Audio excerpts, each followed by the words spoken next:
Hi, it's me again with Corel Draw Tips and Tricks, and somebody just emailed me. They'd watched my clone video this morning, and they were trying to do this. So they made an ellipse or a circle, and they cloned it, and they moved it over, and then they selected both of them, and they went to Object, and they convert it to a curve, and then they go and get the shape tool, and it doesn't work.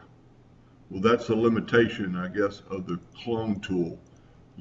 If you're going to do that, if you want to do two circles at the same time, you'd actually have to make it a curve first, then clone it. So I'm going to edit clone, and now you can take your shape tool and maneuver it, and the other one will copy. So you have to make it a curve first before it'll work like a clone. So let's just back up here.